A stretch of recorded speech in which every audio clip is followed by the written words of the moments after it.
Bueno, buenas tardes. 23 de agosto del 2021 vamos a tener un encuentro con la arquitecta, la querida arquitecta Marta Casares, egresada de la Facultad de Arquitectura y Urbanismo de la Universidad Nacional de Tucumán, especialista en ordenación del territorio y medio ambiente, Medio Ambiente, título conjunto de la UNT y la Universidad Politécnica de Valencia, posgrado en el programa de Ciencia, Tecnología y Desarrollo Regional. Actualmente directora del Instituto de Planeamiento y Desarrollo Urbano y del Observatorio de Fenómenos Urbanos y Territoriales en la FAU, de la Universidad Nacional de Tucumán, miembro de la Comisión Directiva de la Sociedad Argentina de Planificación. Es profesora titular e investigadora categoría 1 en la disciplina Urbanismo en la UNT y profesora titular en la Facultad de Economía y Administración de la Universidad Norte Santo Tomás de Aquino, con participación en calidad de experto en la Comisión Nacional de Evaluación y Acreditación Universitaria, evaluando instituciones universitarias, carreras de grado y de posgrado. Fue miembro integrante de la coordinación del área de Ciencias Humanas de la Agencia Nacional de Promoción Científica y Tecnológica del Ministerio de Ciencia y Técnica entre el 2012 y 2016. En investigación, ha dirigido proyectos acreditados, tesis, becarios de maestría y doctorado, autora y coautora de artículos de publicaciones nacionales y extranjeras y de capítulos de libros. Integra el Comité Científico de Revistas de la disciplina. Líneas de trabajo, ordenamiento territorial e indicadores urbanos, gestión urbana y metropolitana, incorporación de la perspectiva de derechos humanos en la disciplina urbanismo, consultora en temas de ordenamiento territorial y urbano, indicadores ambientales urbanos y en programas de mejoramiento barrial. Muy bienvenida, querida Marta. Bueno, Estamos Adriana, a tu escucha. Bueno, muchísimas gracias. En primer lugar, agradecerte la invitación. Para mí ha sido un lujo. Y además compartir con colegas, compañeras, compañeros de la facultad y estudiantes, ¿no? A mí me parece que esta iniciativa que llevan ustedes de Arquisur es realmente el modo de ser hacia donde deberíamos ir, ¿no? Porque la verdad que la realidad que nos atraviesa al sur del sur es una realidad compartida, ¿no? Cuando vos entras a mirarla un poco, decís, bueno, ahí están, ese es el espejo en el que me quiero mirar, porque es el que nos refleja con más pertinencia, con más cercanía a lo que somos.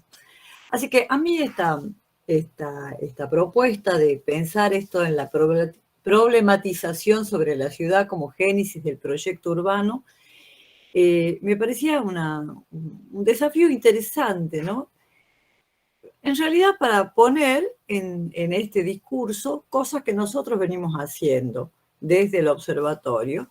Y yo voy a usar como dos recursos para dar respuesta a esto que vos me has planteado como una demanda, ¿no? Trazar un perfil de la realidad de lo metropolitano, o en todo caso la elección de lo metropolitano es una elección personal que tiene que ver con sobre qué temas nosotros como equipo del Observatorio de Fenómenos Urbanos y Territoriales trabajamos.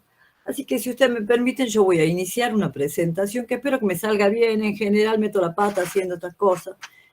Vamos a esperar que lo haga con la destreza que corresponde. Inicio la presentación. De acuerdo.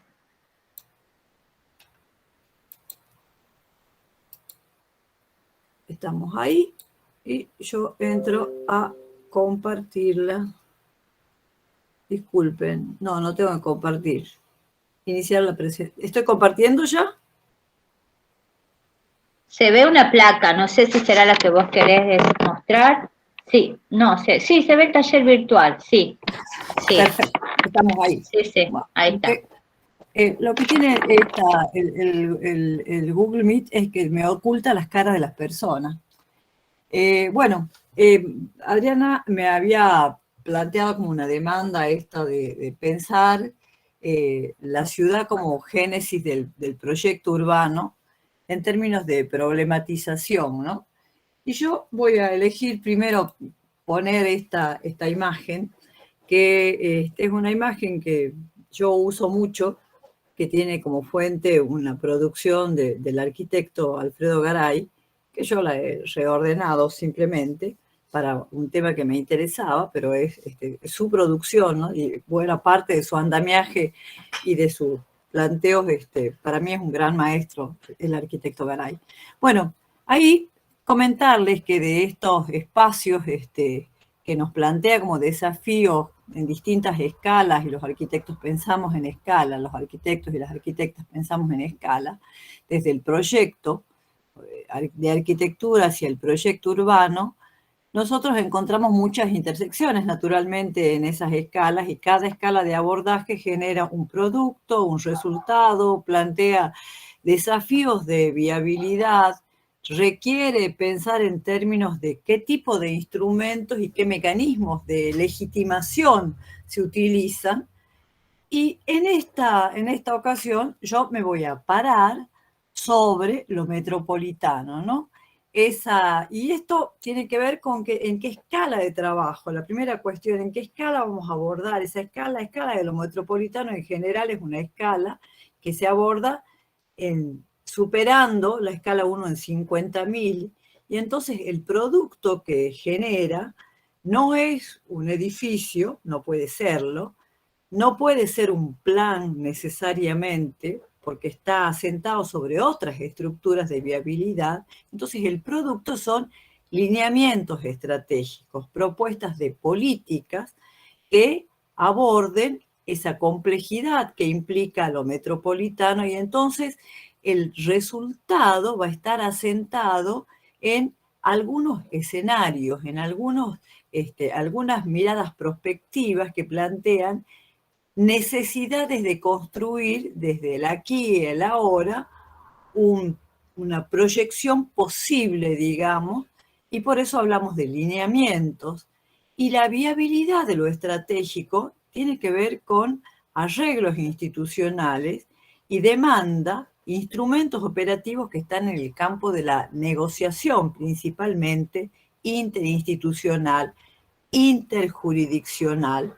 Y entonces la legitimidad se alcanza a través de consensos y de acuerdos que van a ser sectoriales o territoriales. Y yo voy a usar como ejemplo, para abordar esto, los lineamientos estratégicos del área metropolitana de Tucumán, porque a mí me parecía interesante ese desafío que planteaba estos principios de este Arquisur, que problematizar proyectualmente resulta la contracara de solucionar un problema. Bueno, yo lo que voy a hacer en esta presentación es marcar algunos bordes que hacen a esa problematización, dejando entonces la formulación de la solución, la materialización del producto proyectual en las escalas en las que ustedes están planteando el desafío de trabajo, ¿no?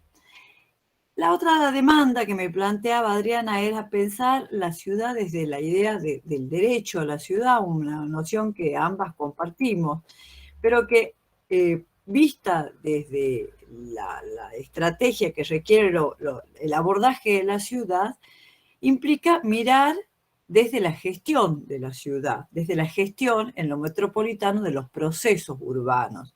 Entonces va a plantear desafíos de definiciones políticas, de definiciones técnicas y de definiciones también normativas. Estas tres dimensiones, desde luego, están íntimamente integradas.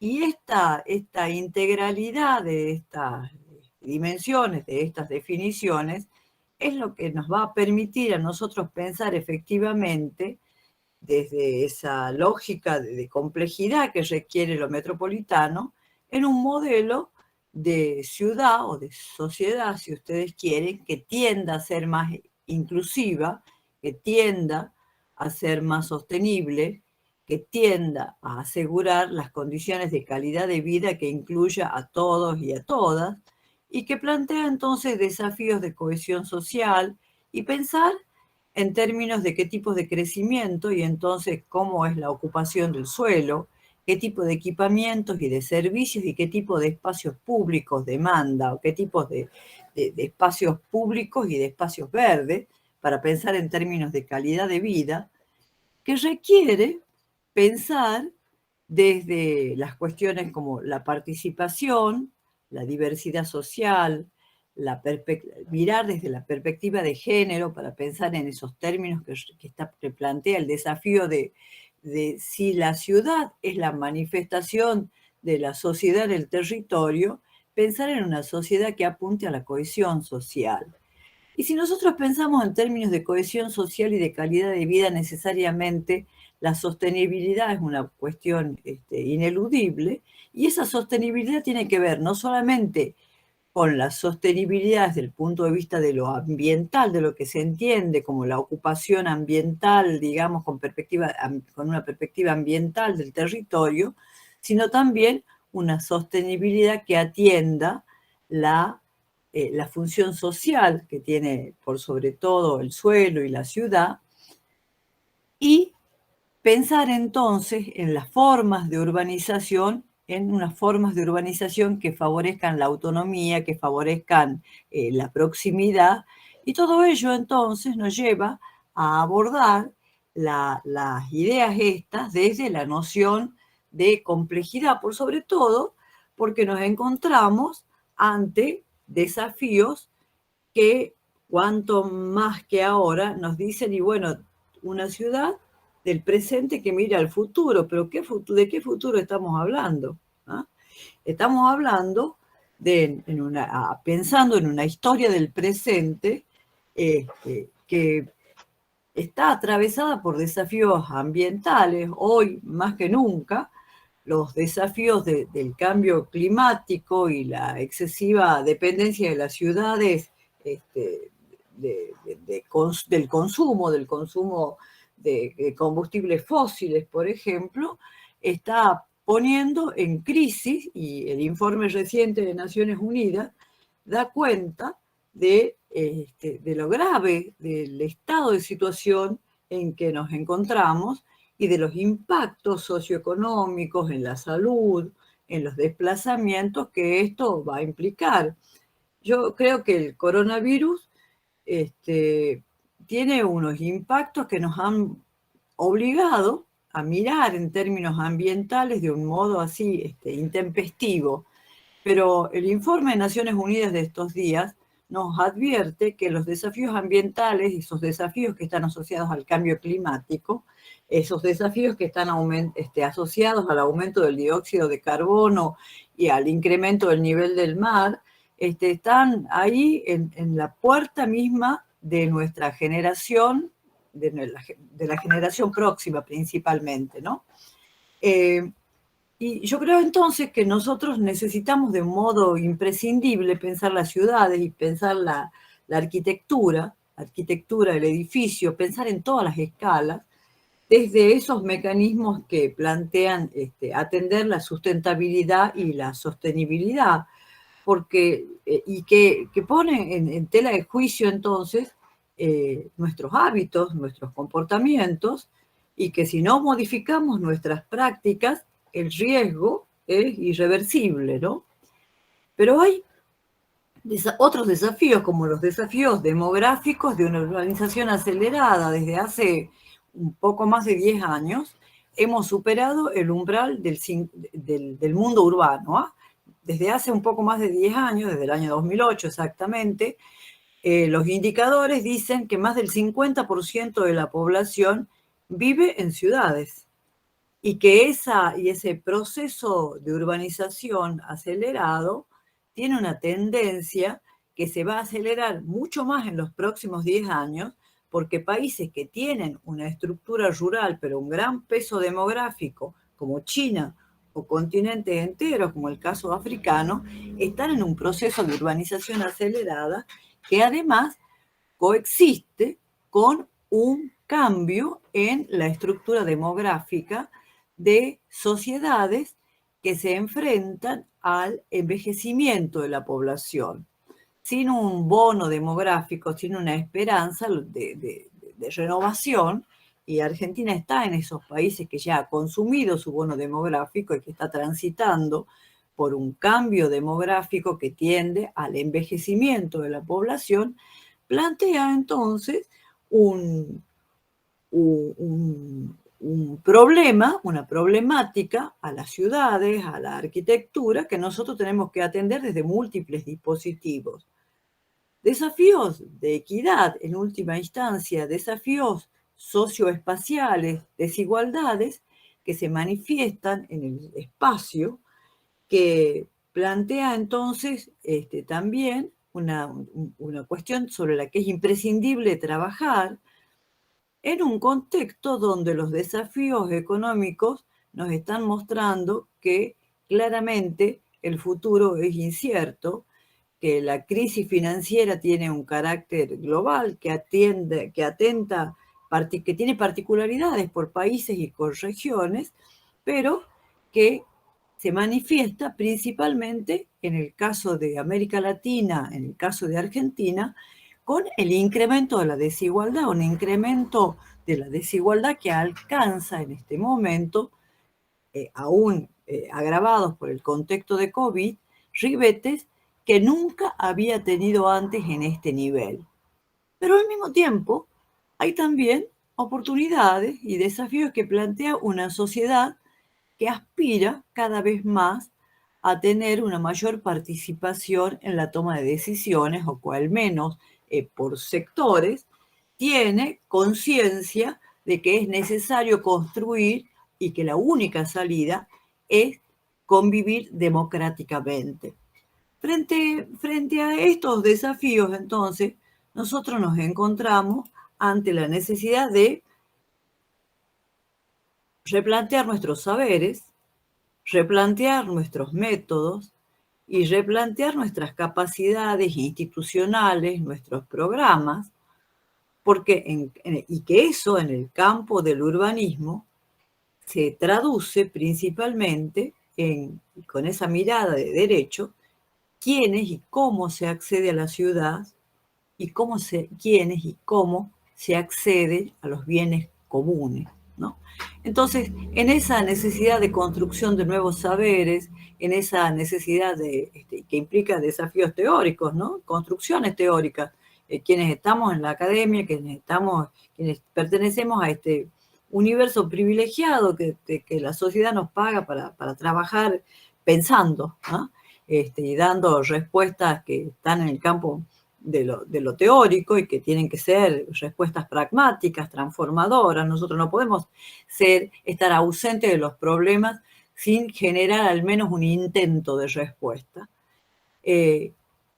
Estamos también desafiados a interpretar estas problemáticas. E interpretar estas problemáticas implica, en nuestro campo, en el campo profesional, generar nuevos métodos.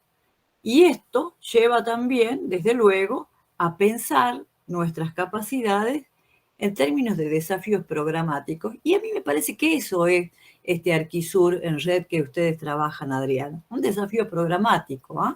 Un desafío que plantea, bueno, cómo remiramos las relaciones institucionales y cómo elaboramos estas propias capacidades. Bueno, a mí por eso me parecía sumamente interesante, y entonces vamos a lo que tiene que ser, ¿eh? La cuestión del territorio metropolitano en Tucumán. Yo les decía, yo voy a usar, y cada vez que ustedes vean el logo es el logo que corresponde a los lineamientos estratégicos metropolitanos de Tucumán. De allí provienen todas las imágenes que están acompañadas por ese logo, y otras son producto de otros procesos. Bueno, ¿qué es este territorio metropolitano? Ustedes saben, el sistema urbano de Tucumán es un sistema que se construye, se configura en torno a la lógica de la industria azucarera y a la revolución tecnológica que llega a Tucumán en el último cuarto del siglo XIX, y es una revolución industrial que trae no solamente la tecnología de los ingenios, que pone al uso productivo, vinculando el territorio tucumano definitivamente, creo yo, desde entonces y hasta ahora, a la caña de azúcar, pero que en la lógica esa del cultivo y la producción de la caña de azúcar va a estructurar un sistema urbano que se desarrolla en esta pequeña franja ahí del Pedemonte y entre la isoyeta de los 700 milímetros y no más allá de la cota de los 500 metros hasta hace muy poco tiempo, pero que tiene una característica que se va a afianzar, y ya vamos a ver cómo, desde mediados del siglo XX, de una construcción metropolitana. Una construcción metropolitana que también se ha ido modificando y que nosotros la miramos, y por eso he puesto la atención de ese ojo ahí mirando, como un sistema metropolitano, porque pensamos que habitualmente lo metropolitano, y para ser muy rápida en esto, se piensa como ese territorio conurbado en donde se verifican flujos pendulares o donde hay una lógica de reproducción demográfica que la caracteriza. Bueno, nosotros hemos querido ampliar, cuando pensamos en lo metropolitano en Tucumán, planteando que lo metropolitano en Tucumán no puede vivirse ni pensarse sin la base ecológica que le da sustento, y eso es buena parte de ese territorio que está por arriba de la cota de los 500 metros de las que les hablaba, y tampoco desde aquellos, sustrayéndose de aquellos ámbitos territoriales en donde están localizadas las bases productivas o los factores que hacen posible que este conglomerado urbano subsista.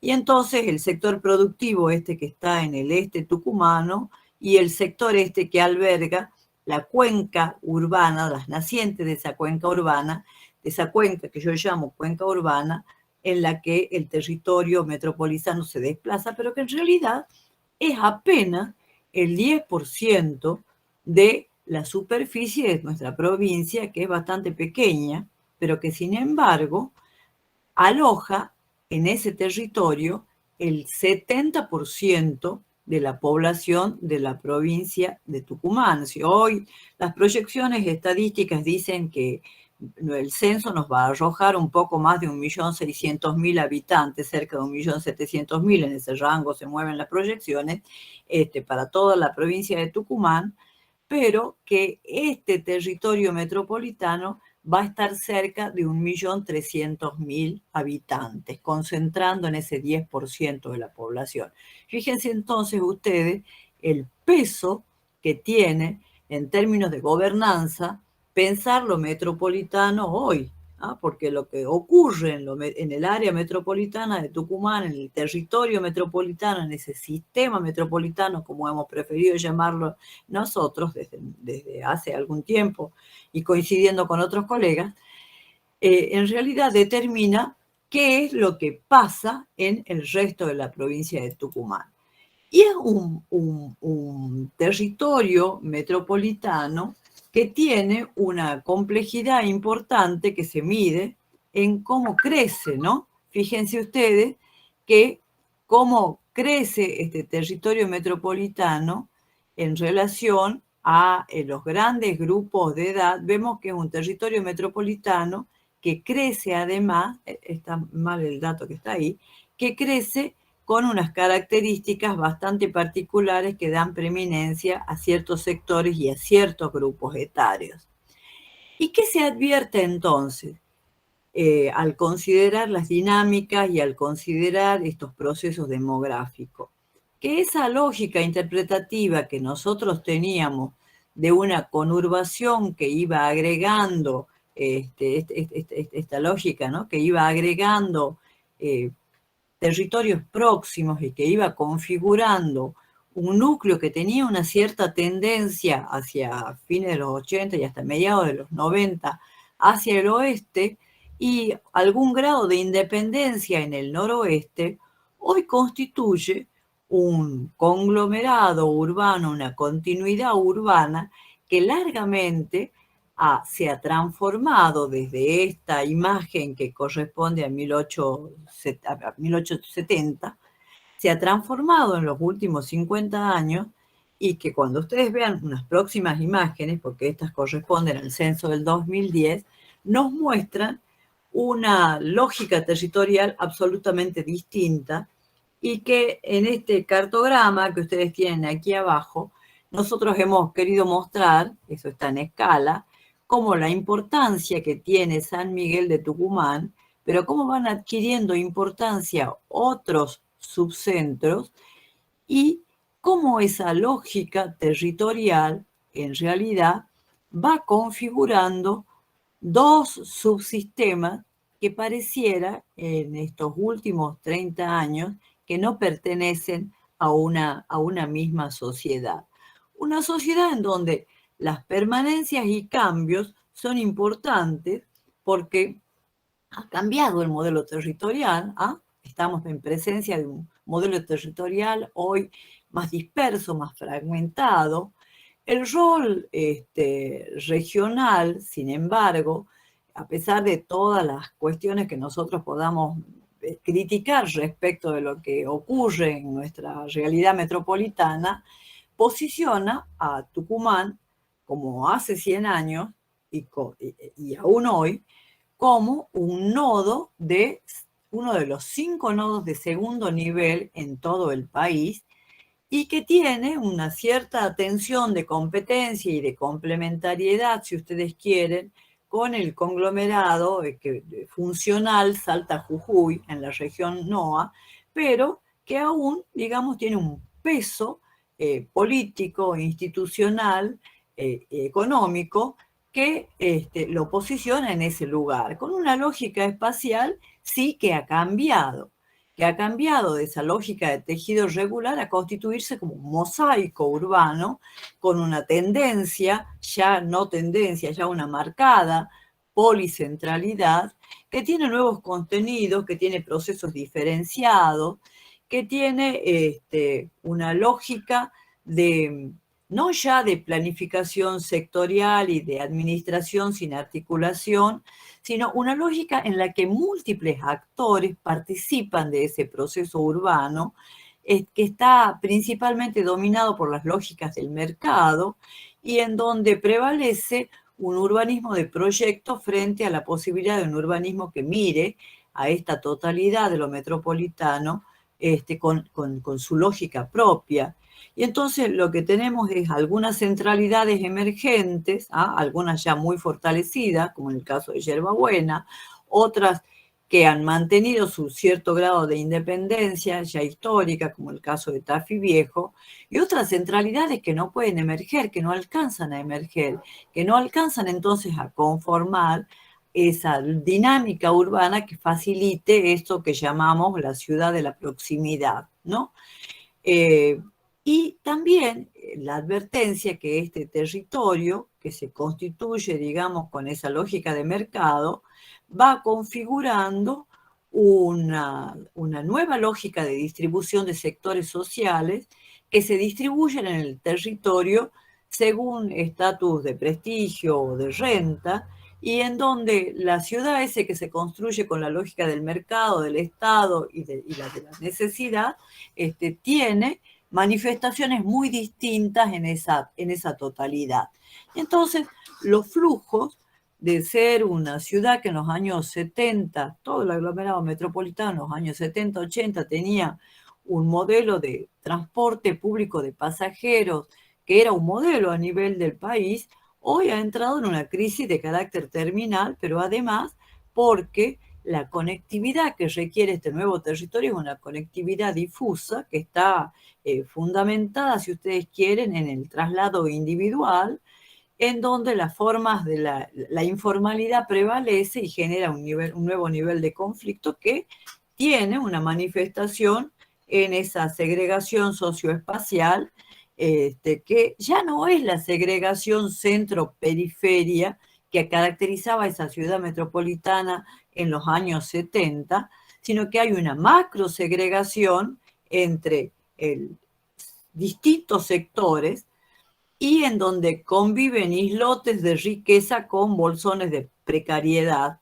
Y entonces la cuestión ambiental emerge también, en donde ya no se trata de un tema de la dicotomía rural-urbano como una de las características del conflicto ambiental o de los conflictos de contaminación tradicional, sino estamos ante un conflicto ambiental severo por la escala que alcanza la transformación del suelo productivo, por la escala que alcanza la contaminación y principalmente por la baja capacidad de gestión en el control ambiental que manifiestan nuestras estructuras de gestión. Bueno, todo eso entonces aparece manifestado en esta cartografía que manifiesta un territorio complejo, fragmentado, que demanda necesariamente que la cotidianeidad de ese territorio compartido busque reconfigurar a lo metropolitano como un sujeto colectivo con una capacidad de acción estratégica, porque eso es lo que estamos demandando. Esa capacidad de acción estratégica que debe manifestarse necesariamente en políticas públicas que contribuyan a superar ese modelo territorial que está caracterizado por esos dos mundos que aparentemente no se tocan. Miren, los colores le muestran a ustedes distintas formas de producción de suelo residencial, ¿no? El Estado, en este marrón, espero que se advierta, la lógica de la necesidad en los amarillos y el mercado bajo las formas de barrios privados. Fíjense ustedes que esos mundos no se tocan, ¿ah? Y si bien es cierto que hay unas ciertas tendencias a penetrar hacia el sector norte y hacia el sector sureste, digamos, y que es cierto también un trabajo que nosotros estamos encarando en este momento con los municipios, nos muestran que casi todos los municipios del área metropolitana y las comunas tienen solicitud de barrios privados, ¿no? Salvo uno que otro, casi todos tienen, pero esos dos subsistemas, el subsistema ligado a dos factores ambientales, el Pedemonte y el río Salí, por otra parte, parecieran no tener, no ser parte del mismo mundo, ¿no? Y sin embargo son parte del mismo mundo. Y ese centro urbano, ese centro tradicional, el centro de San Miguel de Tucumán, se manifiesta como un otro componente que claramente muestra los signos del deterioro que marcan estas dos tendencias. Pero además, estas dos tendencias en donde la expansión de los usos productivos agrícolas está siendo consumida. Estos dos colores representan el crecimiento entre los 90 y el 2010, cuando fue construida la cartografía, 2015, disculpen, cuando fue construida la cartografía, y cómo el consumo del suelo productivo y del espacio natural está constituyéndose como un conflicto ambiental severo que se manifiesta también en el espacio producido con formas de hábitat muy distintos, ¿no? Con tipos de demanda, con consumo de suelo urbano. Fíjense ustedes, si hay algo que caracteriza el modelo de expansión de los últimos 20 años, es la diferencia de densidad, miren lo que les digo, de densidad que hay en los crecimientos que ocurren hacia el oeste, hacia ese subsistema oeste, respecto de los del subsistema este. ¿Por qué? Porque la lógica de la necesidad construye espacios urbanos más densos. En cambio, la lógica del mercado, en donde el suelo no está regulado, está construyendo un modelo de expansión, de la expansión estoy hablando, de baja densidad.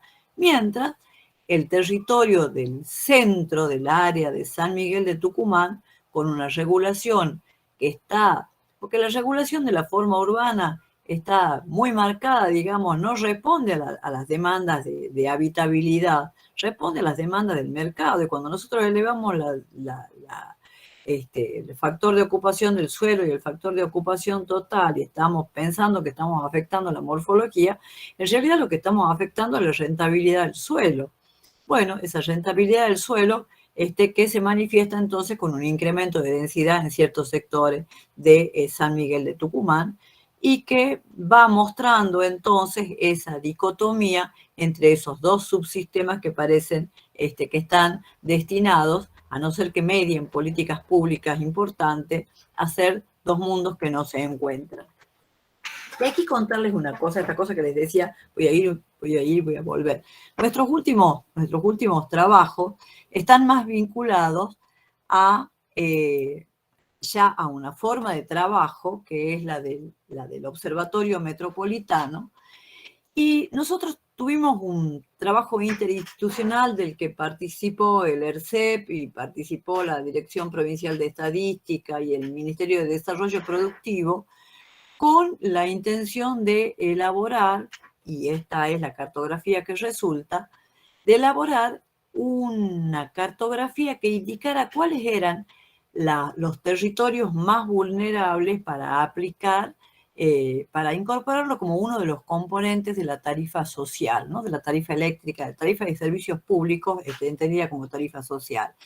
Y nosotros a esos datos que teníamos de tipo de localización, a esos datos que teníamos de indicadores de necesidades básicas insatisfechas, le agregamos algunos otros indicadores como la estructura de la población por grupos etarios, la dependencia, ¿no? El indicador de dependencia, porque también es un indicador que muestra como algunos indicadores de género, algunos indicadores vinculados a la educación. Ustedes saben que la educación es un factor de movilidad social. Entonces, nos generaba para toda la provincia, y para esto de recorte que les estoy mostrando yo en este momento, una cartografía de vulnerabilidad, ¿no? De territorios donde era necesario aplicar una tarifa diferencial para los servicios públicos. Esta es una cartografía sumamente importante desde el punto de vista interpretativo, porque vinculado a los ODS, vinculado a esa búsqueda del manejo sustentable del ambiente, muestra y corrobora, en todo caso, aquel perfil que nosotros trazábamos de que esos dos subsistemas no se encuentran. Fíjense ustedes, el peso, el gradiente de colores al color más fuerte implica un indicador más crítico. Finalmente hicimos la cartografía tiene que ser explicativa, baja, media, alta. Alta corresponde a este color más oscuro. Cuán crítica es la situación de la población que vive en el este tucumano. Pero además con el agravante que según los datos del censo del 2010, en el este tucumano, en todos los radios censales que se corresponden a este sector, estaba el bono demográfico, o sea, aquella población que tenía menos de 15 años en el censo del 2010 y que representa el bono demográfico, es la capacidad que tiene una sociedad, así la llaman los demógrafos, para generar expectativas. Bueno, nosotros donde teníamos en los datos del 2010 la población joven, en los datos del 2018, con las proyecciones correspondientes, también teníamos las condiciones más críticas de la habitabilidad. Entonces yo le preguntaba a Adriana, no vamos a mirar nunca al este, hay que mirar detrás del río, hay que mirar en torno al río, porque la verdad que nos encontramos ahí con situaciones que merecen y necesitan ser atendidas desde una acción programática, ¿no? Bueno, con esta mirada, corroborada luego con este mapa que yo les planteaba, en los lineamientos estratégicos nosotros planteamos que debíamos actuar sobre 3 factores, ¿no? Sobre 3 modelos, sobre 3 matrices, sobre la matriz productiva, sobre la matriz del crecimiento y sobre la matriz ambiental, generando políticas metropolitanas que atendieran a lo económico-social, a lo urbano, territorial y a lo ambiental entendido como sustentabilidad. Y entonces, en función de esto, planteamos, con la lógica que tiene el abordaje de lo metropolitano, una estrategia territorial que estuviera sostenida en algunos lineamientos. Los lineamientos son esos lineamientos, no pueden convertirse en proyectos, son lineamientos. Lo que sí tienen son programas y propuestas de actuación sobre proyectos. Para nosotros, los 6 lineamientos, ahí hay solamente 5, y la razón es porque el último lineamiento es un lineamiento de gestión, debían atender a conducir el crecimiento metropolitano, no abandonar la posibilidad de pensar cómo debe crecer lo metropolitano como una totalidad, cómo esa macroforma de lo metropolitano debería tener una nueva lógica. El requerimiento de completar la estructura metropolitana y consolidar ciertos sectores, para que efectivamente esa ciudad de la proximidad, de la equidad fuera posible. Pensar en términos ambientales y pensar estrictamente en la lógica del agua, en la lógica del río Salí como un elemento estructurante del territorio metropolitano. Y pensar en el manejo sustentable del territorio metropolitano. Fíjense ustedes que las dos cuestiones estos dos lineamientos, están ligados a lo ambiental, si ustedes quieren. Pero nosotros quisimos poner foco en el sistema fluvial del Salí por la insistencia que tenemos, que es un componente estructurante del territorio metropolitano, y porque el desafío del siglo XXI es el desafío del agua, del manejo del agua. Y una cuestión que no podía estar ausente, que tiene que ver con las otras, es la gestión integral de la movilidad metropolitana. Y finalmente, el que no está descrito acá, pero el que yo me voy a detener después, porque el desafío que me planteaba Adriana, bueno, es cómo pensar la sociedad y el territorio, la ciudad y universidad, de algún modo, ¿no? Era la propia contribución y qué papel teníamos nosotros. Bueno, el construir sobre esos lineamientos, programas y proyectos planteaba entonces una mirada territorial, una propuesta de un modelo territorial alternativo que reunía entonces esas nuevas lógicas en esta nueva estructura metropolitana con un escenario de los próximos, este trabajo fue hecho en el año 2015, de los próximos 15 años, era un escenario al año 2030. Entonces, los programas que nosotros planteábamos como programas estratégicos para seguir esos lineamientos están ligados a esos 5 lineamientos, a los que yo ya me voy a detener un poquitito, pero también a la gestión integral de lo metropolitano. Y esto plantea entonces un desafío de gestión, de estructura de gestión, es un desafío típicamente político, es un desafío metodológico de cómo mirar ese territorio, pero es un desafío también de construcción en todos los sentidos. Y allí va nuestro aporte como una plataforma de información metropolitana que dio lugar entonces al nacimiento de ese espacio que ustedes hoy conocen como el Observatorio Metropolitano de Tucumán. Bueno, si se trata de contener el crecimiento metropolitano, hay territorios que deberían ser atendidos en la lógica de retener la expansión y otros que deberían ser atendidos en la lógica de conducir la expansión. Y entonces, el lineamiento estratégico que nosotros planteábamos era la contención de la expansión metropolitana sobre el pedemonte, y eso requiere acuerdos metropolitanos, porque lo que no permita una jurisdicción inmediatamente invade otra jurisdicción, donde eso sí está permitido, y nosotros tenemos una estructura muy desigual para la gestión urbana. Ustedes saben que coexisten municipios y comunas con distintas capacidades de gestión, y el acondicionamiento de áreas, de ciertas áreas prioritarias para la expansión urbana, lo cual requiere una política territorial, una política que esté orientada principalmente a la gestión del suelo urbano.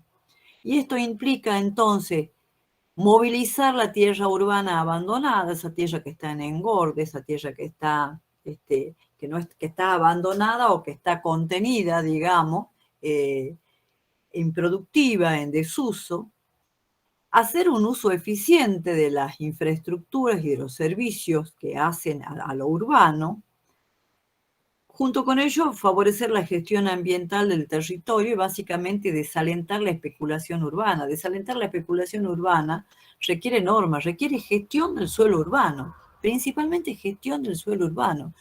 Y pensar esa gestión del suelo urbano con una lógica de financiamiento metropolitano. ¿Y esto qué quiere decir? Y bueno, que en realidad la producción urbana debería estar, la producción de suelo urbano, debería estar ligada a mecanismos de financiamiento de la producción del suelo urbano, y esto implica ni más ni menos una palabrita que a algunos no les gusta, que es cómo la propia sociedad puede apropiarse de las plusvalías que genera la acción estatal sobre el suelo y que esto pueda ser volcado al financiamiento metropolitano. Dicho en criollo, como la construcción de infraestructuras, qué sé yo, piensan ustedes el caso de la avenida Perón, o de la habilitación de suelo urbano, puede redundar no en el beneficio del mercado, sino en el beneficio del conjunto de la sociedad. Entonces, en esta idea de la conducción del crecimiento metropolitano, nosotros pensamos que hay que generar zonificaciones restrictivas, hay que favorecer ciertos usos productivos, implica acuerdos para la definición de usos de suelo y para la dotación de infraestructuras, de servicios, de espacios públicos, pero también acuerdos sobre las cargas urbanísticas y tributarias. Porque si no se actúa sobre las cargas urbanísticas y tributarias, en realidad la norma sola no basta. Y de hecho, nosotros tenemos una gran cantidad de normas sin ningún tipo de aplicación. De eso, en nuestras áreas metropolitanas y en los municipios del interior ni les cuento. Fíjense ustedes, ¿en qué se fundamenta esto? Si algo caracteriza el territorio metropolitano, es el incremento del consumo de suelo urbano, que se da principalmente hacia el oeste, por el consumo de suelo urbano por habitante. Nosotros en un plazo de 20 años hemos duplicado el consumo de suelo urbano por habitante. ¿Y esto qué quiere decir? Quiere decir que estamos trabajando sobre una tipología de expansión que está muy lejos de pensarse en términos de sustentabilidad.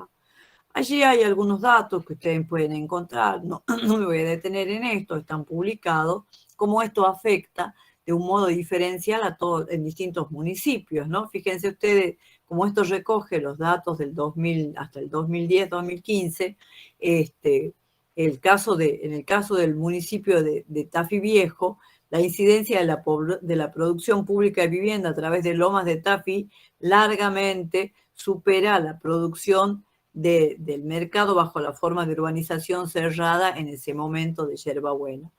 ¿Y por qué esto es imprescindible poder considerarlo y poder tenerlo? Porque yo les voy a mostrar una serie de imágenes que muestran el proceso de expansión. Que muestran el proceso de expansión rápidamente, ¿no? Si la ciudad esa del último cuarto del siglo XX, del siglo XIX, esa pequeña, sobre la realidad de la mancha urbana de hoy, y cómo eso se va expandiendo. Y nosotros desde el año 2001 seguimos la oferta del mercado inmobiliario. Hacemos 2 cortes de espacio temporal y vemos qué se está ofreciendo y dónde se está ofreciendo. ¿Y qué nos muestra usted? Les muestra así esa animación.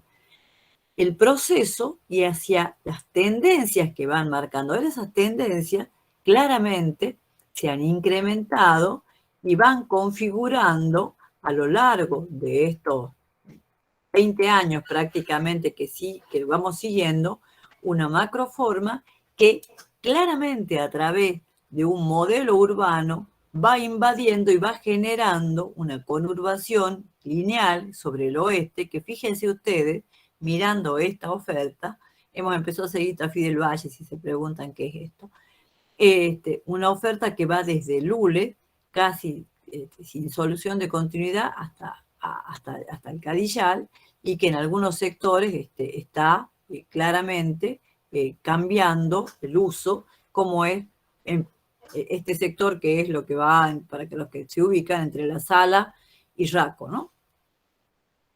Bueno, ¿por qué pensar en términos de consolidación y de completamiento? Justamente consolidar y complementar esa trama urbana que se va configurando, esa macroforma, implica poder reconstruir ese territorio de proximidad. Pero eso no se puede hacer de cualquier modo. Nosotros tenemos una gran cantidad de suelo vacante, de inmuebles ociosos que necesitan ser considerados. Hay una gran cantidad de vacíos urbanos que de entre aquel momento que hicimos esta lectura en el año 2015-2016 a hoy son barrios cerrados. Hay una imprescindible necesidad de movilizar el saneamiento del dominio, por sobre todo en los barrios populares, en los sectores populares que han construido con la lógica de la necesidad una ciudad y un territorio del que no logran apropiarse.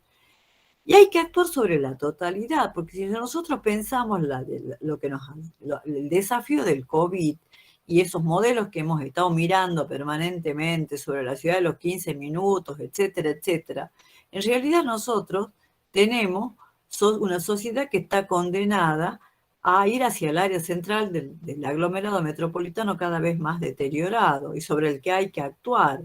Pero también hay que actuar sobre esas centralidades en esos municipios, en esas comunas que no están consolidados y conformar nuevas centralidades articuladas y no siguiendo estrictamente o solamente la lógica del mercado.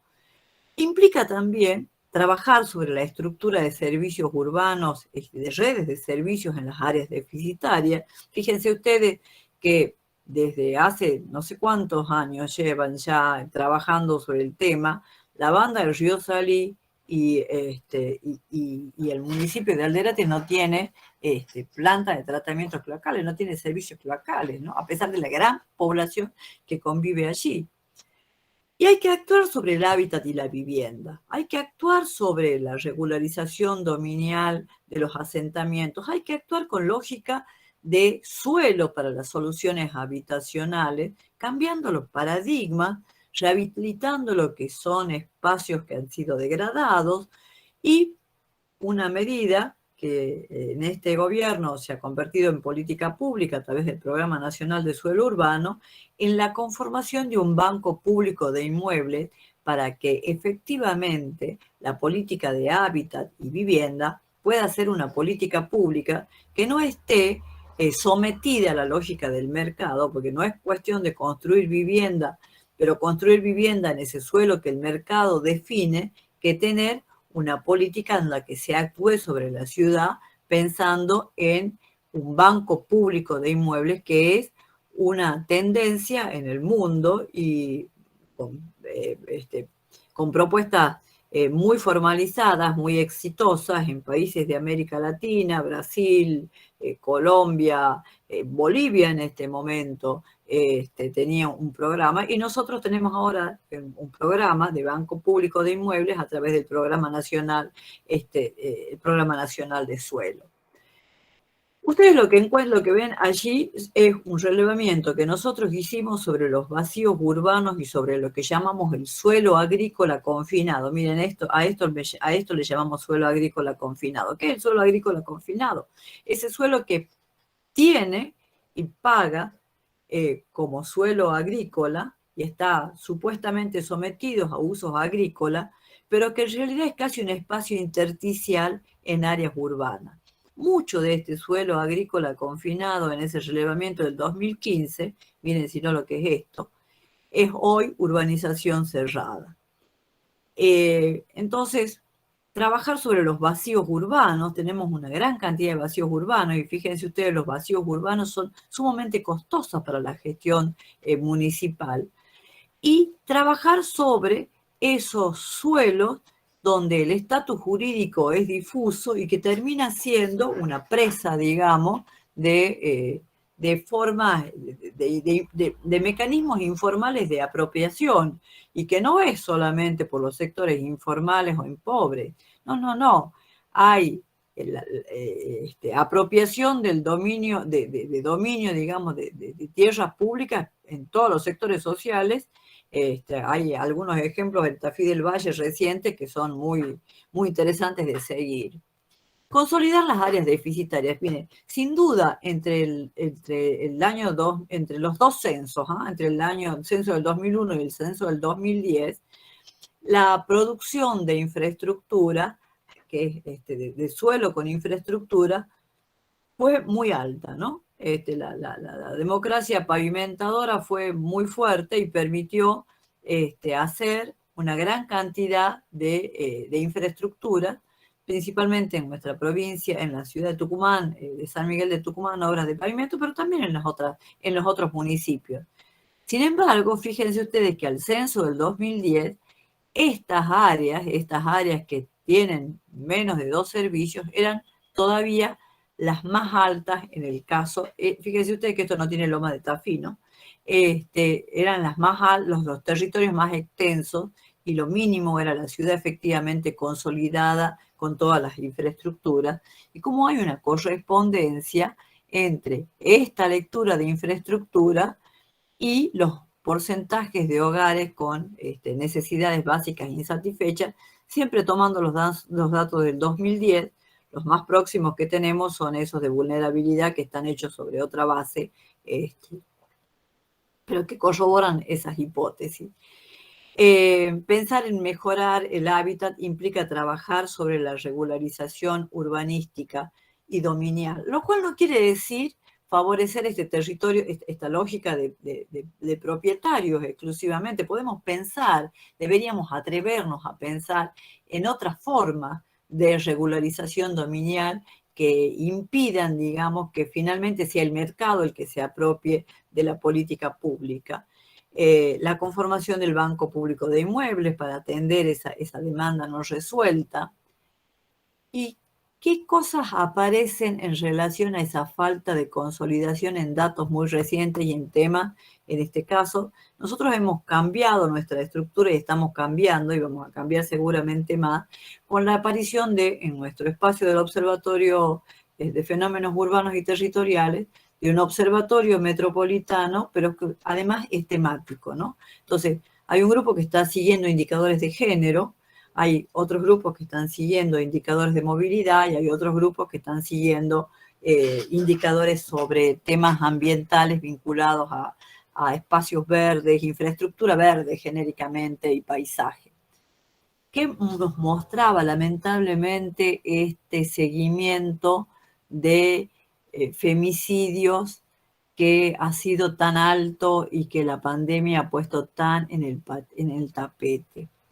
Ha marcado, el mapa no es el mejor, ahora que advierto el que he elegido, ha marcado cómo hay una fuerte relación durante el periodo de la pandemia entre la agudización de estas situaciones de violencia de género con las condiciones de extrema vulnerabilidad. Entonces, acá construir este tipo de información sirve también para generar políticas públicas desde otros lugares, ¿no? En esto de que la agenda urbana va cambiando, se va modificando y va incorporando nuevos temas, nuevas demandas, así como pensar desde otros lugares, por ejemplo, estas ideas de la ciudad inclusiva, ¿no? Inclusiva para quién y para quiénes. El otro lineamiento tenía que ver con el saneamiento fluvial del Salí. Me parece que yo quería mostrar otra imagen. Ya les voy a mostrar. La imagen la he puesto en otra parte. El saneamiento fluvial del Salí en realidad tiene que ver con una necesidad de recuperar nuestra memoria sobre qué territorio estamos asentados, ¿no? La voy a pasar porque me equivoqué de lugar y la imagen que le quiero mostrar es esta. Me equivoqué simplemente. Nosotros estamos asentados sobre una cuenca que yo llamo cuenca urbana porque sus distintas subcuencas son atendidas, digamos, por esta infraestructura que necesariamente, en tanto la urbanización se ha ido expandiendo, debe ser por lo menos tratada, atendida. Una cuenca urbana que está siendo maltratada por la urbanización. Y entonces, en la que esto que ustedes ven en grises acá, no sé por la imagen no es tan buena, era mejor cuando la ponía. Estos dos colores muestran la expansión urbana que va entre el censo del 2001 y el dato del 2015. Fíjense que aquí ya aparece Lomas de Tafí. hay un gran potencial. Este territorio tenía una escorrentía natural que todavía se manifiesta bajo esto que conocemos como vacíos topográficos y que requieren una política hídrica y una política hídrica que atienda a lo urbano, pensando en esas formas de escorrentía, no solamente como estas infraestructuras duras, sino también como infraestructuras blandas. Comentaba al iniciar yo que esta mirada sobre el Parque Guillermina, que es en realidad una gran laguna de retención, porque ese pequeño arroyo bajo hondo que ustedes pueden ver románticamente un día que vienen aquí como un hilito de agua, en realidad, ante los ciclos eventuales estos de grandes tormentas, funciona como una gran laguna de retención. Hubo hace algunos años un hecho muy lamentable donde murió un chico y se arrasaron algunas casas de las inmediaciones de este canal, sur de retención, porque los residuos urbanos arrojados al lecho del canal habían tapado la posibilidad de escorrentía y entonces se generó ahí un desborde con efectos fatales para la propiedad y para la vida, ¿no? Como una cuestión crítica.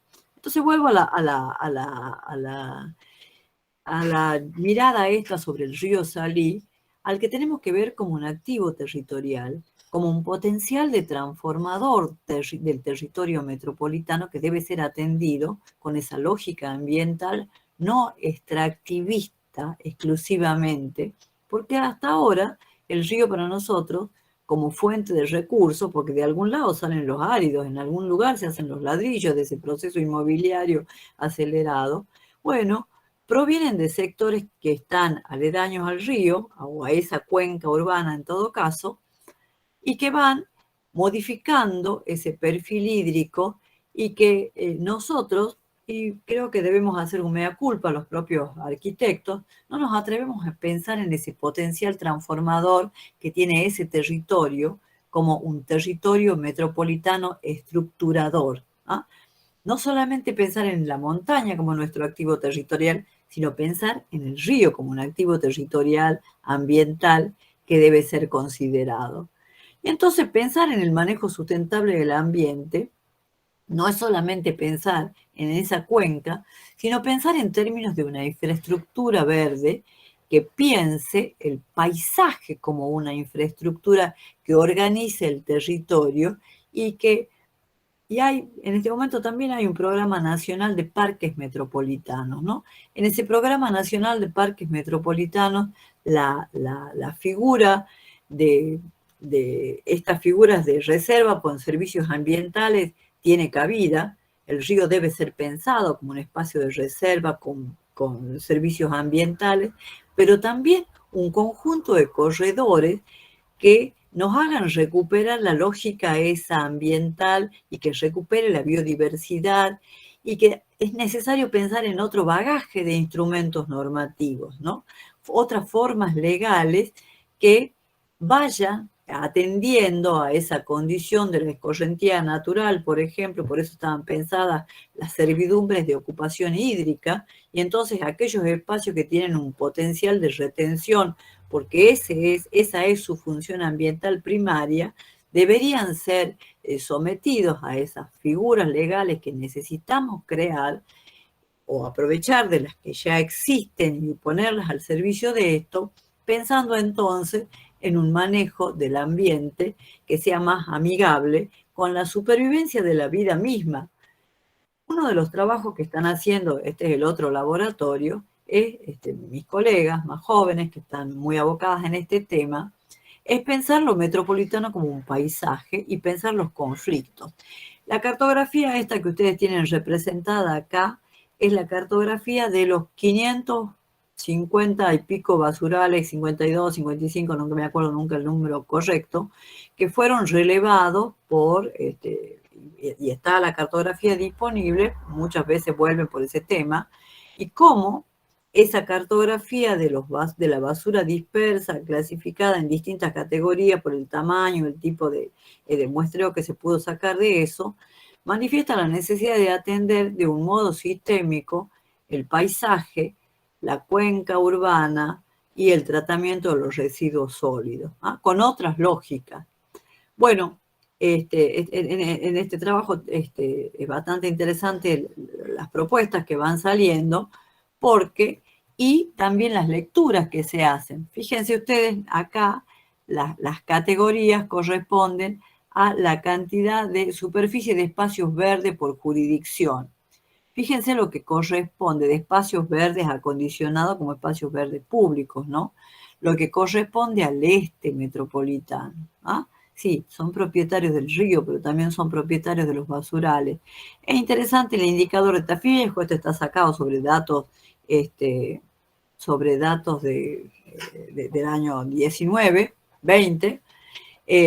Claro, Tafí Viejo, cuando incorpora Lomas de Tafí en ese modelo de tan baja densidad, incorpora también un parque urbano que debería tener tratamiento metropolitano y que entonces ha mejorado ostensiblemente sus indicadores. El otro tema es la gestión de la movilidad, una gestión integral de la movilidad metropolitana que tiene algunos activos que no serán seguramente el tren elevado, pero que tiene un activo en las trazas ferroviarias y que tiene una demanda de saneamiento de ese patrimonio fiscal que está ligado a la traza ferroviaria sobre la que es necesario actuar, pero que en donde está encerrado también una profunda estructura y un reforzamiento de ese rol estratégico en la región del NOA por este conglomerado de conectividad productiva que constituyen la estación de carga y el aeropuerto de cargas, el primer aeropuerto de carga, en realidad el único y el más importante, aeropuerto de cargas del interior en la República Argentina. Entonces, este conjunto de lineamientos abre una cantidad de desafíos y en el campo de la movilidad, yo creo que esa gestión integral de la movilidad, por la condición y la característica que tiene la movilidad, modifica estructuralmente este territorio metropolitano, hay un gran potencial. Nosotros teníamos relevada 400 situaciones de parcelas pequeñas, que generaban un inconveniente para la reactivación de una traza inmobiliaria. Hace poco tiempo estuvimos recuperando este tema.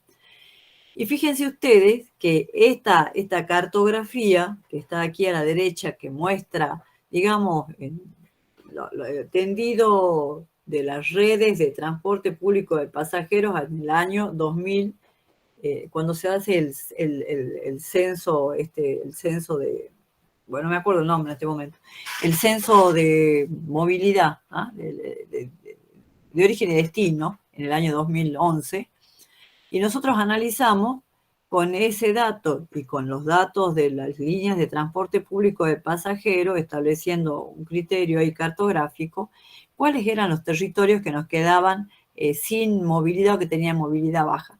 En realidad había un alto grado de satisfacción. Ahora, en estos últimos 10 años, ya el sistema estaba en crisis hace 10 años. Había satisfacción en cuanto a la cobertura, pero la cuestión tarifaria era una cuestión pendiente y empezaba a aparecer entonces además favorecido por un sistema de créditos para el acceso a motocicletas, una preeminencia del transporte individual respecto de una modificación en la lógica de los flujos, para decirlo en las palabras correctas, que iba en deterioro del transporte público de pasajeros, que sin duda el COVID y la emergencia del COVID y el aislamiento le ha dado su golpe final definitivo, ¿no? Esta imagen que está tomada del diario el año pasado, en algún momento del paro, nosotros, señores, llegamos a tener 15 días seguidos, ininterrumpidos, sin transporte público de pasajeros y nadie pareció darse cuenta. Solo los choferes que no cobraban y los empresarios reclamando subsidios para sostener sus empresas, y la aparición de algunas respuestas locales, ¿no? algunos municipios que implementaron un transporte municipal de pasajeros, más formales, menos formales, aprobados o desaprobados por sus consejos deliberantes. Lo cierto es que la movilidad metropolitana y el sistema de transporte público de pasajeros en el área metropolitana está quebrado. Nosotros no podemos pensar en ese sistema, nosotros no podemos recuperar este sistema porque este sistema ya no existe más. ¿Ah? El COVID nos ha dejado a nosotros la oportunidad, véanlo de este modo, en repensar la movilidad metropolitana. ¿Ah? Repensar con lógicas de movilidad que implica pensar los distintos modos, los distintos tipos de pasajeros que se mueven y las distintas movilidades, pensar que la mejor movilidad es la movilidad que no es necesaria, ¿ah? La movilidad de a pie, la movilidad que no requiere emitir dióxido de carbono, la movilidad no la del automóvil, el modelo de movilidad pública también está en conflicto, porque el COVID lo ha puesto en conflicto, y entonces necesitamos básicamente repensar la movilidad desde una lógica que sea distinta, ¿no? Y eso es un gran desafío. Y es un desafío principalmente, lo metropolitano, un desafío de gestión, un desafío de coordinación. Al hacer aquel trabajo de los lineamientos estratégicos, nosotros teníamos que llegar a una propuesta y generamos una propuesta de coordinación metropolitana que, créase o no, fue firmada por todos los intendentes. Aquel era este trabajo de los lineamientos estratégicos, un trabajo que, hecho bajo el Programa Nacional de Desarrollo de Áreas Metropolitanas del Interior, requería la participación de consultoras que tenían que competir, digamos. Nosotros decidimos presentarnos como consultora. Y nuestro diferencial, y aquí viene la relación de la universidad, es que éramos una consultora que estaba constituida, incorporando todo lo que hacía falta para poder ser competitiva, desde la Universidad Nacional de Tucumán, que prometía, como parte de su oferta, sostener un sistema de información metropolitano. Esa fue la razón por la que nosotros fuimos escogidos y ese fue el compromiso que asumimos. Y esa es la razón por la que nosotros constituimos este observatorio metropolitano y asumimos un compromiso no formal, porque las formalidades no estaban en sostenerlo, pero el programa ya terminó. Conformamos un espacio que se integró a la infraestructura de información territorial de la provincia de Tucumán, el IDET, infraestructura de datos espaciales, como observatorio metropolitano, como un apoyo, una unidad de apoyo que se constituía como una plataforma. En realidad nuestro trabajo consistía o acababa en entregar todo lo que habíamos producido y que está puesto al uso público como un atlas, ¿no? Información fija, estática, que contiene toda la información que yo les he contado, hay muchísima más, todo el mundo la conoce y la tiene accesible. Nosotros prometimos tener un sistema dinámico de información. Y por eso es que trabajamos sobre indicadores metropolitanos. Por eso es que nos constituimos como un observatorio metropolitano con base en la Facultad de Arquitectura y Urbanismo de la Universidad Nacional de Tucumán y que estamos generando indicadores bajo nuevas estructuras, pensando en una lógica académica, desde luego, pero que tenga una transferencia y que tenga una oportunidad.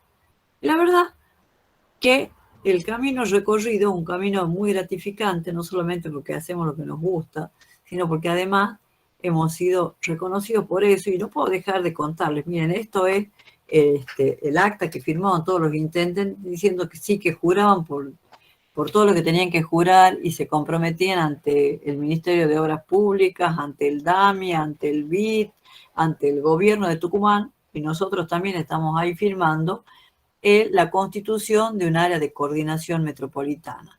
La verdad es que no se constituyó un área de coordinación metropolitana, salvo el Observatorio Metropolitano que nosotros tenemos y sobre el que trabajamos y en el que vamos incorporando nuevas alianzas, nuevos trabajos, y que nos ha dejado además la enorme posibilidad de mejorar nuestro trabajo, esto es lo que ustedes tienen disponible ya como una plataforma, de ser reconocidos como una buena práctica en ONU Habitat como una actividad universitaria, ¿no? Incluidos en una guía para la estructuración e implementación de observatorios metropolitanos y reconocido nuestro trabajo como un modelo a seguir junto con otros 2 trabajos, uno referido a un caso en Japón y el otro, la verdad, en este momento no me acuerdo. Bueno, solamente eso contarles.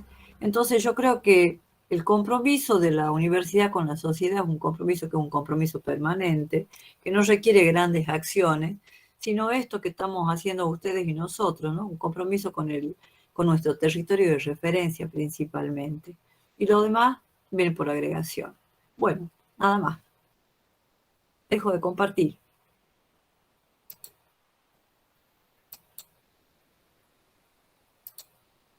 Vuelvo para acá. Para empezar, yo diría un aplauso. Yo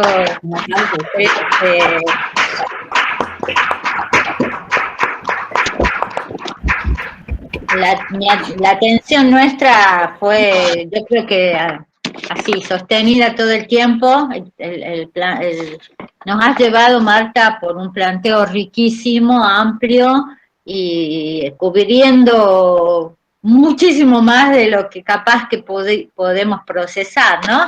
Pero creo que yo siento que han quedado un montón de información, un montón de datos y posibilidades que ya expresarán algunos y que quieran preguntar, por supuesto, también, pero me resultó muy interesante ver la ciudad desde una mirada más específica de su crecimiento, de la macroforma y no de la mancha urbana homogénea que va creciendo hacia los bordes, que muchas veces se tiene como esa mística, sino una cosa mucho más concreta, y todas estas otras cuestiones que tienen que ver con el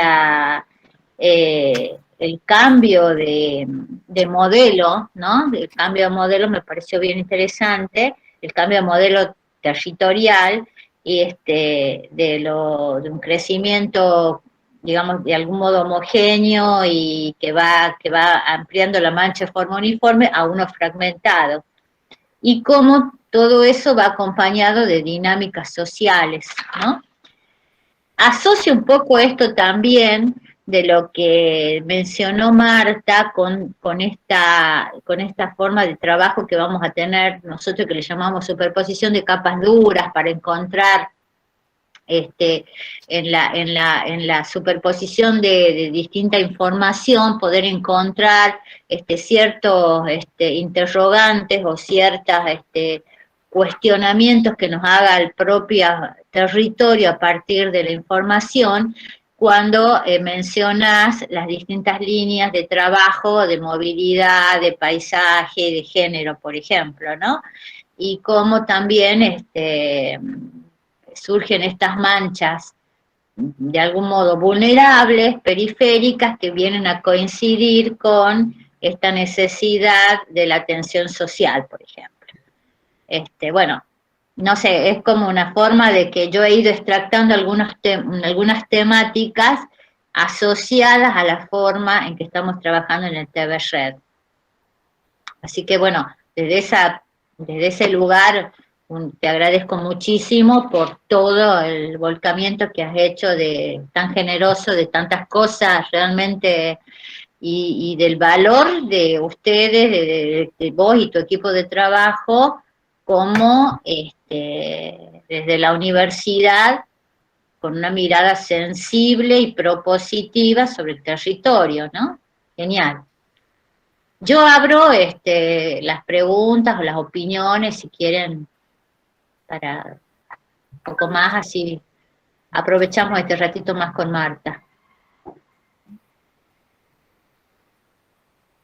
Quedaron mudos los chicos. ¿Alguien quiere hacer alguna consulta, observación?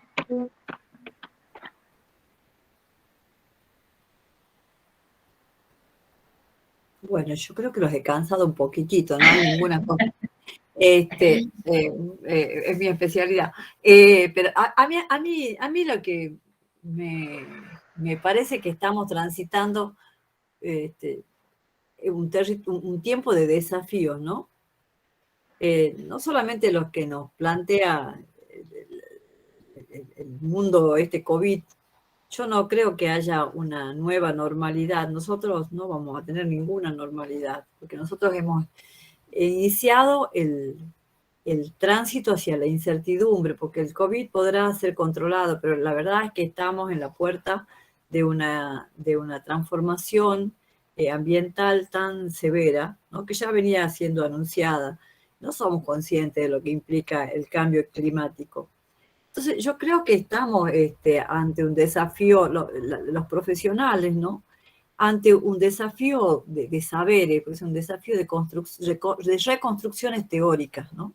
Del mundo ese que estamos transitando. Y necesariamente necesitamos interpretar la realidad con nuevos métodos, ¿no? Entonces, porque nosotros no pensamos en esto con frecuencia, pero fíjense ustedes cómo nuestra capacidad para adaptarnos ha sido tan importante para poder sostener la vida universitaria. Y no es una cuestión que la hayan resuelto las instituciones, la hemos resuelto cada uno de nosotros como docentes y cada uno de nosotros en nuestro rol de estudiantes, hacernos cargo de que no podíamos abandonar lo que queríamos construir, que era una construcción de conocimiento, y nos hemos adaptado a una tecnología que estaba ahí y que a algunos nos ha costado un montón, a otros nos ha costado menos, les ha costado menos, pero que todos nos hemos subido a este tren, ¿no? Y fue necesario, en realidad, desde múltiples dispositivos, las computadoras, los teléfonos, pero hay una cosa que no vemos, además, en este camino ha quedado muchísima gente afuera. Muchísima gente afuera. Han quedado no solamente afuera quienes no tienen recursos para adaptarse, para incorporar la tecnología, sino los que no se pueden adaptar a la tecnología, ¿sí? Ha dejado afuera definitivamente a un montón de gente. Así que no hay una normalidad que vuelva a tener a esos que se fueron. Además, los que se fueron definitivamente, ¿no? Los que no están. Y entonces ese desafío de saberes y esos desafíos metodológicos, interpretativos, requiere la construcción de estas nuevas capacidades, ¿no? De estas nuevas arreglos institucionales. Y bueno, esto que ustedes están proponiendo es un arreglo institucional que hubiera sido imposible pensar en otro contexto, ¿no? En otro contexto tecnológico, por ejemplo, o en otro contexto social. Sí, nosotros de algún modo llamarnos taller virtual en red, siempre digamos el foco, el énfasis o la potencia estuvo puesta en lo virtual.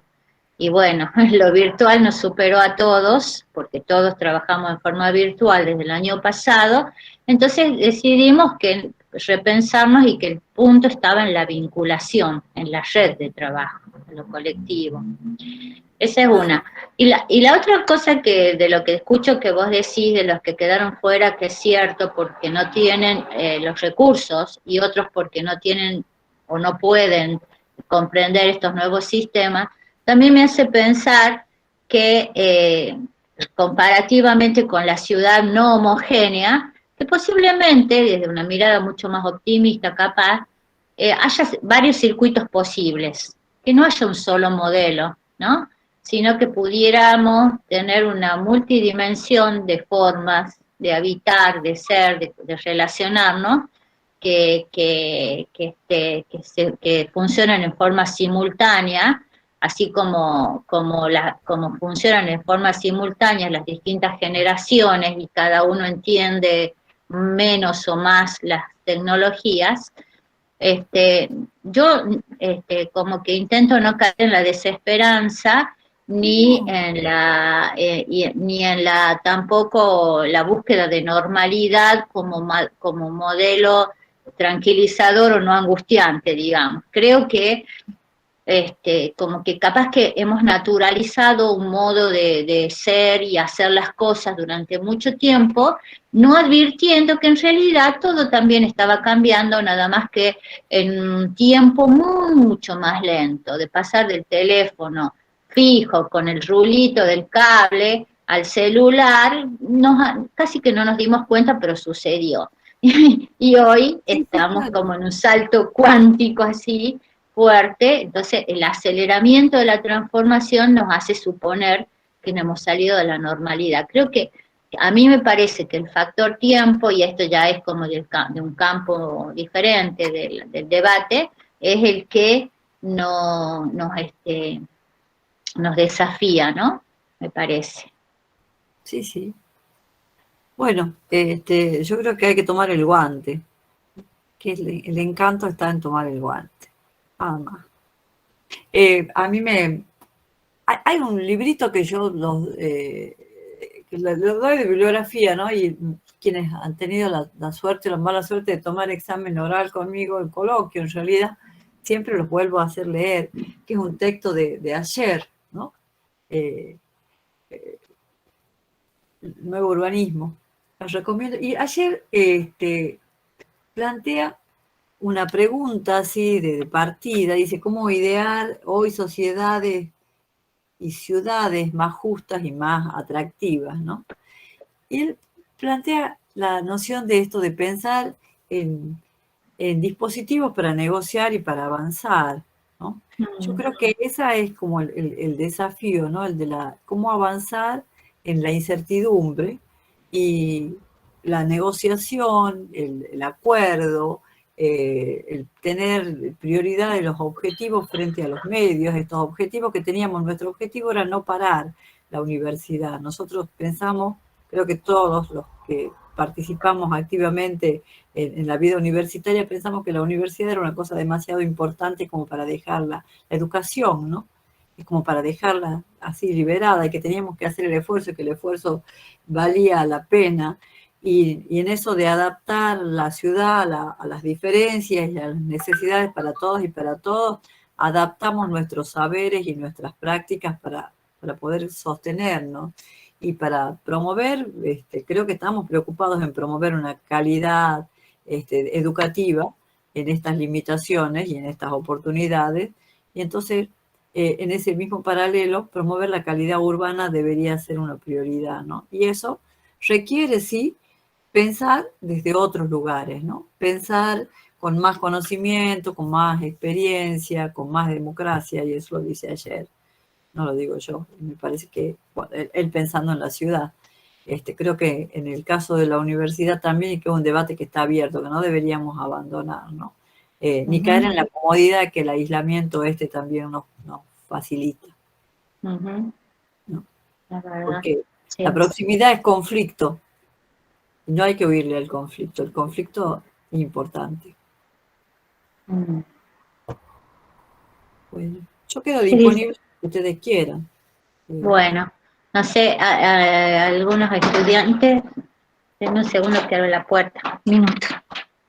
Ya voy, ya voy.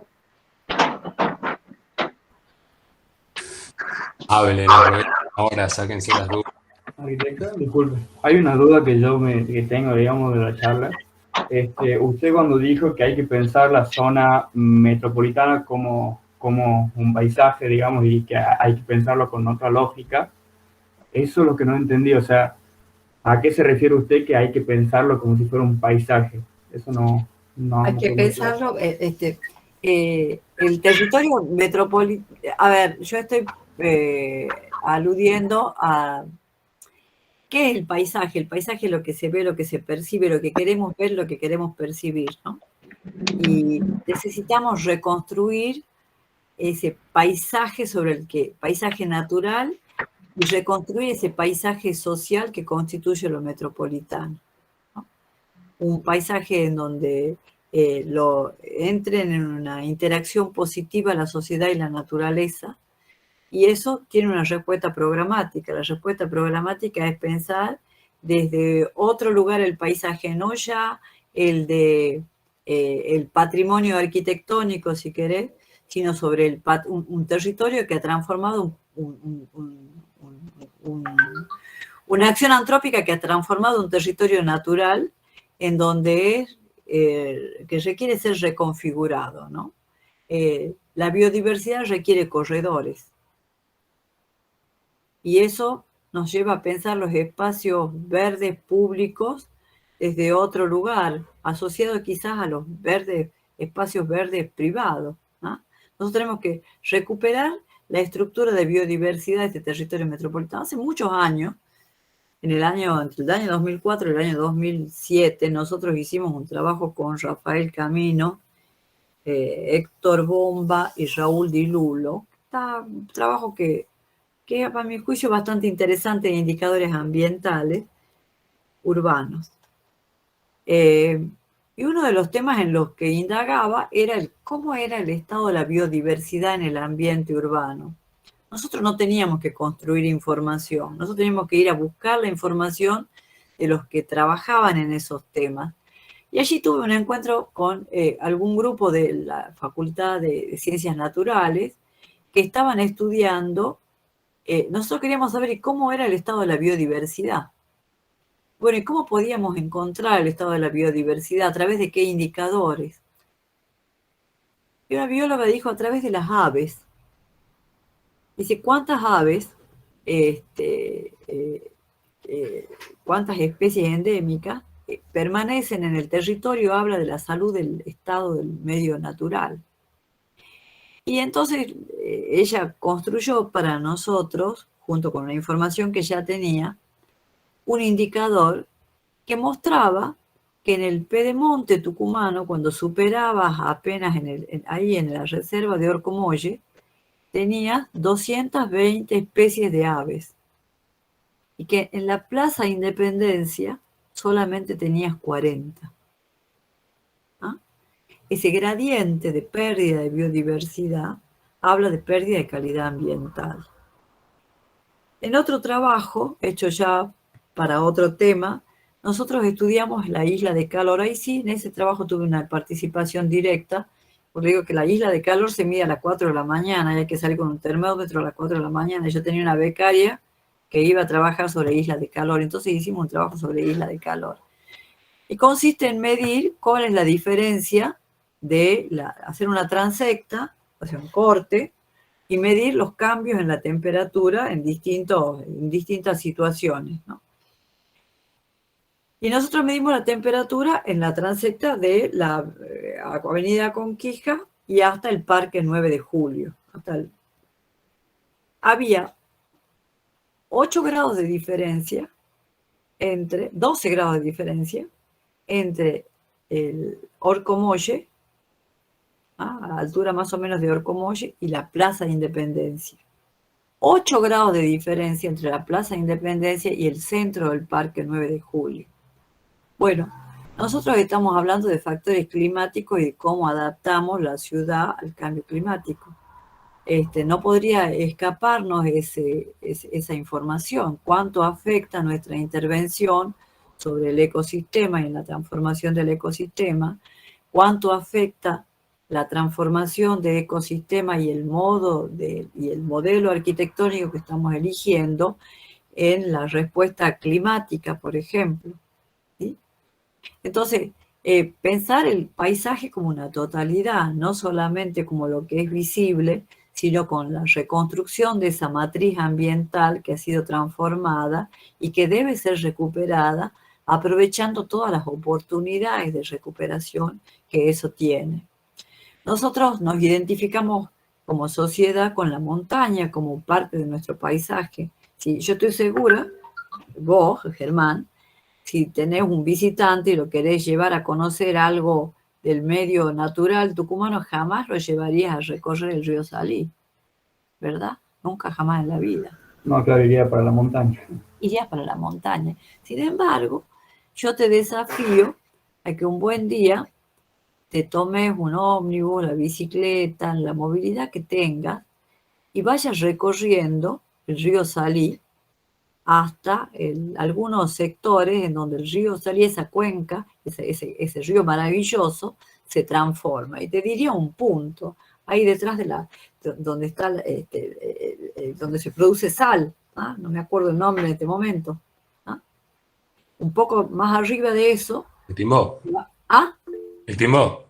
Claro, un poquito por ahí. Ahí. Te vas a encontrar con el río en su estado natural, y si te atreves a recorrer un trayecto de ese río, te vas a encontrar con un paisaje que ni siquiera está en tu cabeza. Pensar que está a escasos 20 minutos del centro de la ciudad. ¿Ah? Y entonces nosotros tenemos que recuperar esa matriz ambiental del territorio, porque como, no sé, Adriana, si salió, de dónde salió, pero era, como decía, como iniciaba aquel texto que sabe que no lo encuentro, esta ciudad que nació en el borde de un barranco, ¿sí? Porque la verdad que la ciudad que se traslada desde Ibatín a lo que es la actual localización, se localiza en relación a un curso de agua, y en un lugar seguro en relación al curso de agua, en el punto alto más próximo al curso de agua, en el barranco. ¿Ah? Y esa es esta ciudad que nosotros habitamos.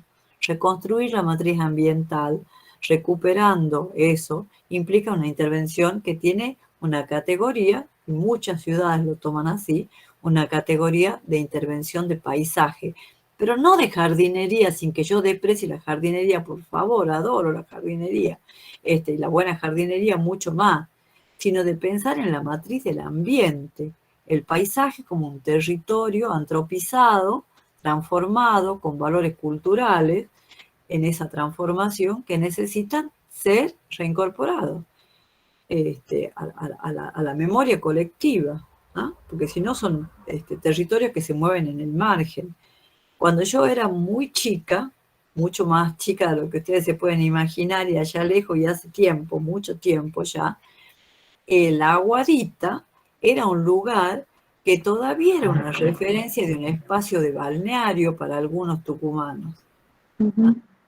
Sin embargo, la Aguadita hoy es esos territorios de exclusión. Y bueno, nosotros necesitamos recuperar ese capital que es una infraestructura territorial, porque la Aguadita en realidad es una laguna artificial de retención destinado a la producción, y que fue una gran infraestructura por un gran constructor hidráulico que fue Chipoleti, que construyó en Tucumán un sistema de presas en la provincia de Tucumán ligada a esa transformación agroproductiva y a esa modernización tecnológica que introduce la caña de azúcar, y trae una revolución industrial, no solamente porque trae tecnología al ingenio, porque incorpora el ferrocarril y con eso transforma el sistema urbano, sino porque además incorpora infraestructura que van a permitir el aprovechamiento del agua. Muchas de esas hoy perdidas, hoy olvidadas. Entonces, recuperar la matriz del paisaje y pensar el territorio como un paisaje no es solamente como un paisaje natural, también como un paisaje cultural que habla de la memoria del lugar, que nosotros necesitamos reconstruir para construir para apostar a esa cohesión social tan imprescindible. ¿No? Entonces, la memoria cultural es tan importante como la memoria natural. Si vos pensás en el Parque Percy Hill, ¿conocés el Parque Percy Hill?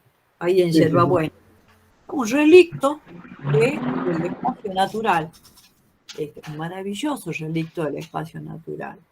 Bueno, ese espacio natural necesitamos recuperar, pero también necesitamos recuperar la conciencia de la construcción cultural con sus valores positivos y negativos, ¿no?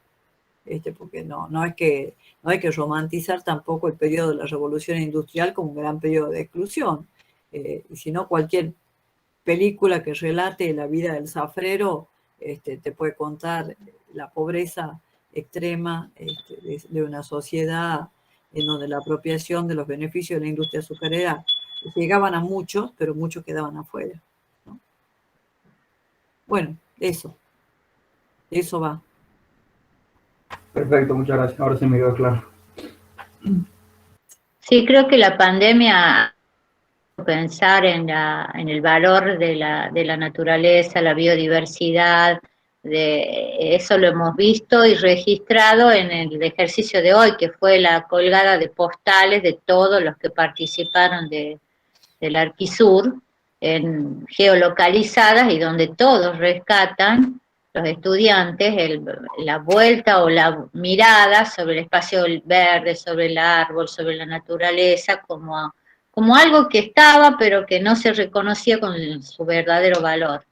La pandemia nos ha puesto frente a esa realidad como volver a verla, volver a mirarla y valorarla, ¿no? Como fundamental para la vida humana. Nada, bueno, vamos cerrando, ya siendo las 8, decía, estuvo buenísimo, 2 horas de mucha atención, te agradezco, Marta, de nuevo, y nos dejas un material muy rico, así que te agradezco de verdad, y en conjunto todos te agradecemos porque es un aporte muy valioso para la Contextoteca, así se llama, nuestro reservorio en el taller virtual. Y para todos nosotros que formamos parte de los talleres de arquitectura, ¿no? Tener esta mirada a la ciudad contribuye muchísimo a enfocarnos también desde otros lugares y perspectivas. Así que bueno, muchas gracias a vos y muchas gracias a todos los que están presentes, y nos veremos mañana de nuevo. Voy cortando la grabación. Bueno, muy bien. Gracias por la invitación y un placer estar ahí. En realidad, el espacio de los talleres de arquitectura es un espacio